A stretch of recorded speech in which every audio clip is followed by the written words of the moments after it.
કે Virchand gold palace દ્વારા 15મી ઓગસ્ટના રોજ ગુજરાતના સૌથી મોટા મહોત્સવ તરીકે સુવર્ણ સૌભાગ્ય ઉત્સવના 5મા વર્ષમાં પ્રવેશ નિમિત્તે પાટણનું સૌથી મોટું જ્વેલરી એક્ઝિબિશન લોન્ચ કરવામાં આવ્યું છે. કે વીરચંદ ગોલ્ડ પેલેસના સંચાલક કલ્પેશભાઈ ચોકસીએ જણાવ્યું કે સુવર્ણ સૌભાગ્ય ઉત્સવને 4 વર્ષ પૂર્ણ થઈ 5મા વર્ષમાં પ્રવેશ થયો છે.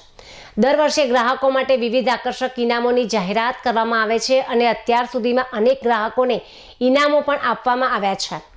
તેમણે વધુમાં જણાવ્યું કે ₹10,000ની ખરીદી પર એક કૂપન આપવામાં આવે છે અને તેનો ડ્રો દર વર્ષે જાન્યુઆરી મહિનામાં કરવામાં આવે છે. આ વર્ષે ગ્રાહકો માટે વિશેષ ઓફર રાખવામાં આવી છે, જેમાં ₹10,000ની ખરીદી પર એક કૂપન ઉપરાંત 1 લાખની ખરીદી પર એક વધારાની કૂપન, જ્યારે ₹2 લાખની ખરીદી પર એક ગોલ્ડ કોઈન આપવામાં આવશે. આ ઉપરાંત 15મી ઓગસ્ટથી 25 ઓગસ્ટ સુધી વિશેષ જ્વેલરી એક્ઝિબિશનનું પણ આયોજન કરવામાં આવ્યું છે. એક્ઝિબિશનમાં ગ્રાહકોને જ્વેલરીની નવી વેરાયટીઓ જોવા મળશે. ખાસ વાત એ છે કે એક્ઝિબિશન દરમિયાન દર 3 દિવસે નવી આઇટમો અને નવી વેરાયટી રજૂ કરવામાં આવશે. ગ્રાહકોને એક જ સ્થળે નવી ડિઝાઇન, નવી વેરાયટી અને આકર્ષક ઓફરનો લાભ મળી રહે તે હેતુ ત્યાં વિશેષ આયોજન કરવામાં આવ્યું હોવાનું કે વીરચંદ ગોલ્ડ પેલેસના સંચાલકોએ જણાવ્યું હતું.